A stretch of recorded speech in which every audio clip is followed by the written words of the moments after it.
E hoje eu gostaria de conversar com vocês a respeito de um assunto muito importante. Muito, muito, muito importante. Eu gostaria de conversar com vocês sobre esse momento econômico, político de transição que o Brasil está passando, pós-eleitoral, a questão da inflação, a guerra no mundo, essa reunião climática que acabou tendo hoje, né, um encontro com Joe Biden e o Xi Jinping, né, que é o atual e, pelo que tudo indica, durante muito tempo, responsável, né, pela China. Então, assim, nós temos muitas coisas importantes para a gente poder conversar e eu quero que vocês comecem a entender que a construção de uma vida próspera, ela depende muito mais do nosso esforço de trabalho, de aportes, né, daquilo que você tira do seu trabalho e de saber investir, ponto. Ninguém vai tirar isso. Mas é lógico que você tem as pimentas, né, você tem os temperos, né, que podem trazer, por exemplo, grandes oportunidades ou não, né, para você investir melhor, para você mudar a sua mentalidade, se você souber exatamente o que fazer, né? Então, eu só quero fazer, gente, aqui, que eu acho que é importante, um disclaimer para ficar bem claro. Todos os meus comentários que eu faço quando ligados à parte de prosperidade, né? Eu não faço falando de política, sem posicionamentos políticos, acho que é importante deixar isso claro aqui, né? Sempre a nossa fala é no intuito de auxiliar vocês a ter uma visão como os investidores têm, como as pessoas que prosperam têm. Não como os apaixonados, porque para ser apaixonado você não precisa estar aqui, é só seguir a maioria das pessoas que te rodeiam, né? Então, assim, porque a paixão é cega, e é o que a gente vê desde o início da humanidade, continua sendo cega em todos os sentidos, né? Então, a gente tem que trazer um pouquinho de lucidez ao nosso contexto. Não estou dizendo que sou eu que vou trazer para você lucidez, de forma nenhuma. Eu apenas tenho uma forma de enxergar as coisas, você vai ter a sua, eu estou só trazendo uma contribuição que eu espero que possa ser útil para a construção, né, de uma mentalidade, o que eu chamo de mindset mais alinhado. Pelo menos é isso que eu falo junto com os nossos alunos do coach financeiro. Porque, gente, não tem jeito, né? Veja, prosperar é uma escolha. Não adianta você ficar imaginando que vai haver contextos específicos para que você possa prosperar. Porque se você não estiver preparado para tudo aquilo que a vida pode te oferecer, as situações elas vão passar batidas, entendeu? A gente tem que ter o bom senso de fazer a nossa parte. Veja bem, nós precisamos ter o bom senso de fazer a nossa parte daquilo que nos cabe na vida, no caso da parte profissional, na construção de uma vida próspera e abundante, mas, obviamente, também saber como se conectar com o mundo ao nosso redor. Isso faz sentido? Hein? Eu acho que vai ser um assunto legal para a gente conversar, hein? E você sabe, prosperidade na veia, ó. Vou direto ao ponto, gente. Direto ao ponto. Então, antes da gente começar a falar do nosso conteúdo, deixa eu dar as boas-vindas a quem está vindo aqui pela primeira vez. Obrigado. Né? Sigam a gente aqui. Vai ser uma honra ter vocês na nossa família, que é tão lindo. Vocês sabem, para mim, espiritualidade e riqueza tem que andar juntos. Não basta ser só um, não basta ser só outro. O que diferencia, graças a Deus, o nosso trabalho no planeta hoje é esse posicionamento. Eu faço questão de deixá-lo bem claro. Né? Não adianta você só buscar riqueza sabendo investir se você não buscar o abraço, né, da tua missão, do teu propósito, que é a espiritualidade.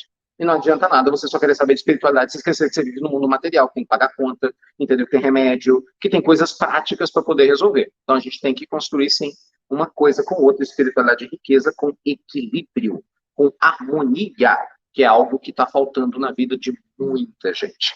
Não é isso? Beleza? Cadê nossos prósperos? Onde que tá? Cadê nossos prósperos? Me conta! Ah, os novos prósperos. Próspero é como a gente chama os alunos do coach financeiro, gente. Ah, a gente está muito feliz aqui, eu falo contando bênçãos, né? Contando os novos que estão chegando, os antigos que vão acolhendo os nossos novos representantes para a nossa família de investidores. Isso é fantástico. Vocês não têm noção da escolha sábia que vocês fizeram. Nossa, vocês não fazem ideia. O tempo vai dizer. Gente, nosso país está passando por uma fase de transição. Eu não sei se vocês acompanham política, né? Alguns aqui mais, outros menos, mas naturalmente todo mundo sabe, a gente teve as eleições muito polarizadas. Um dos lados, né, saiu vencedor. Nós temos um novo presidente que assume oficialmente no dia 1º de janeiro, embora já esteja, né, até cumprindo a própria lei, trabalhando com o governo de transição, em que há uma adaptação, né, nas democracias funcionam assim. para que quando chegar dia 1º, né, as coisas possam fluir de maneira mais clara e transparente. De novo, sem entrar no mérito do que é bom, do que é ruim, do que é certo, do que é errado, uma coisa é certa, o país polarizou. O que é um país polarizado? É isso que eu quero que vocês entendam. Existem duas formas de polarização, do ponto de vista político e econômico, que são antagônicas, tá? E uma delas, no meu entendimento, pode ser muito saudável para o crescimento de um país democrático, como é o nosso caso, e para a vida. Vocês vão entender isso. E a outra perigosa. Qual que é a forma de polarização perigosa? É aquela polarização em que eu acho que eu sei tudo e você não sabe nada. Eu sou o gênio e você é o idiota. Entendeu? Eu descobri a 8ª maravilha do mundo e você não cego. Esse é o problema. É quando a paixão me cega. Aí vira uma polarização, porque ou você está comigo ou você está contra mim. Então não há espaço para o argumento, não há espaço para o contraditório, não há espaço para as reflexões, as pessoas ficam cegas. É o que mais tem hoje em dia. É uma tristeza ver isso. E as pessoas cegas, elas não enxergam um palmo na frente delas, porque elas estão apaixonadas. Então toda pessoa cega, metaforicamente, ela passa pelo filtro da sua cegueira e das suas crenças absolutamente tudo aquilo que ela acredita. Ela cria histórias perfeitas para justificar suas escolhas absurdas, né? Porque ela só enxerga aquilo. Então a gente tem que tomar muito cuidado. Por quê? Do ponto de vista de investimentos, que é o meu foco aqui, e de prosperidade, essa forma de polarização é extremamente perigosa. Primeiro, para a sociedade é perigosa, né? Se torna perigosa para as próprias pessoas, a gente tem visto muitos casos de violência, mas é perigoso para você, porque você perde oportunidades. Você deixa de enxergar com clareza oportunidades de crescimento, de investimento, que se você tivesse um mínimo de bom senso, sem tanta paixão, você enxergaria. Né? E é impressionante ver quantas pessoas muito inteligentes ainda se deixam apaixonar com tanta facilidade. A outra forma de polarização, essa sim, inteligente, saudável e necessária, muitas vezes, é quando nós temos opiniões divergentes ou visões divergentes, veja bem, sobre um determinado assunto, para que possam conversar entre si. E isso gera uma espécie de equilíbrio de opiniões. Quando a gente pensa em política e economia, é o que parece que está acontecendo ou tende a acontecer no Brasil. Olha que interessante, tende a acontecer no Brasil. Nós temos um governo que, a princípio, é alinhado com uma ideia de esquerda, mas está nitidamente caminhando para o centro. E nós tínhamos um governo de direita que conseguiu influenciar fortemente, né, a renovação da Câmara dos Deputados e do Senado.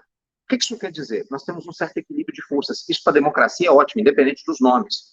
Por quê? Porque, ao contrário do que muita gente pensa, um presidente não governa sozinho. O presidente ele não legisla sozinho. Ele pode emitir medidas provisórias, mas elas têm que ser validadas, né, pelo Congresso, as medidas caducam. Então, na realidade, quem manda mesmo, se você for pensar de maneira mais profunda, num processo de democracia, é o Congresso. Não sei se vocês acompanham política, mas essa semana, nos Estados Unidos, houve as eleições de meio de mandato, né, que acontecem nos Estados Unidos. Aqui a gente não tem exatamente isso, mas lá eles têm. Então, 2 anos após as eleições presidenciais, tem uma eleição específica para governadores, alguns governadores de alguns estados, e de renovação de parte da Câmara dos Representantes, que é como eles chamam a Câmara dos Deputados lá nos Estados Unidos, e do Senado. O que aconteceu? Todo mundo achava que os democratas iam perder de lavada e que os republicanos iam voltar dando uma surra nos democratas. Porque normalmente é alternância de poder, isso é normal, né? Porque aquele que está no poder vira uma vidraça, é fácil você jogar pedra. Isso é em todo lugar do mundo. Então, como o atual presidente é democrata, é mais fácil você ver defeito e joga pedra. Antigamente, o Trump, ele era do Partido Republicano, muito mais fácil, claro, tem evidência, você vê defeito e joga pedra. Então, é muito mais simples e mais comum, entendeu? Que você veja uma ideia de polarização. Né? Nos Estados Unidos é muito claro, né? Você tem principalmente democratas, presta atenção, republicanos. Então, quando você tem uma predominância de um dos poderes, de certa forma, isso é bom para a governabilidade, né? Para quem está no poder é ótimo, porque se o presidente tem o controle total do progresso, o que ele respira, o Congresso aprova. Então, por um lado, para a governabilidade é bom, presta atenção nisso. Mas, pela gestão de risco, é perigoso. Por quê? Porque se esse presidente, por exemplo, fizer besteira, ou se ele tomar algumas atitudes inconsequentes, se ele tem um Congresso na mão, ele faz o que ele quer. Isso em qualquer lugar do mundo, entendeu? Não é no Brasil, em qualquer lugar do mundo. Quando você tem uma polarização, o que aparentemente pode estar acontecendo no Brasil, em que você tem um Congresso mais enviesado para a direita, centro-direita, não sei se vocês entendem disso, né, e você tem um presidente mais voltado para centro-esquerda, você tem né, uma possibilidade de equilíbrio de forças. Guarda isso. Ricardo, mas isso vai acontecer? Eu não sei, criatura, eu não tenho bola de cristal. Mas não precisa ter para prosperar. É isso que eu quero que você aprenda. Eu estou te contando isso tudo para você entender, porque você está aqui para aprender, entendeu? Mas sem aprender a raciocinar. Mas isso vai, no final das contas, fazer uma diferença muito pequena. O que vai fazer diferença é como você trabalha, o que você poupa, quanto você investe e por quanto tempo e onde você investe. É isso. Porque os governos passam. E as pessoas não sabem disso. Aí você vê um monte de gente que, infelizmente, fica parada. Aí eu não vou investir. Eu tenho visto muito isso. Ah, não vou investir. Aí eu vou mudar de país. Aí toda vez a mesma coisa. Mesma ladainha. Mesma ladainha. Mesma ladainha. Eu dou aula de coaching financeiro, tenho 15 anos. E há 15 anos eu escuto a mesma ladainha. Na hora que um lado não gosta, perdeu. Ah, e agora não vai funcionar, não sei o quê. E a vida continua. Gente, esquece, independente do político, a vida continua. Nos Estados Unidos, lá, muita gente reclamou, não, por quê? Quando o Trump assumiu, né? Porque o Trump saiu, o Obama não tá legal, então o Trump meio truculento e não sei o quê, mas a bolsa subiu. Aí saiu o Trump, é o primeiro ano do Biden, a bolsa subiu. Aí, claro, estava muito esticada, começou a cair. Então, assim, se você for pegar o histórico dos americanos, a bolsa tende a subir, na maioria das vezes, né, praticamente em 70% das vezes, independente de quem é o presidente. Só que se você não sabe, você fica tentando entrar na manada, que é o que a maioria faz, de tentar acertar momentos. Ah, isso aqui é bom para investir agora, isso aqui não é. É exatamente o que você faz para não prosperar. Porque é isso que não funciona. Você tenta fazer o que a gente chama de market timing. É escolher o momento certo de entrar e sair do mercado. Não existe isso, gente. Muito, muito, muito raro alguém ganhar dinheiro assim no médio e longo prazo. As estatísticas mostram, literalmente, de cada 100 pessoas, 99 perdem muito dinheiro tentando fazer isso. Não é o caminho que funciona.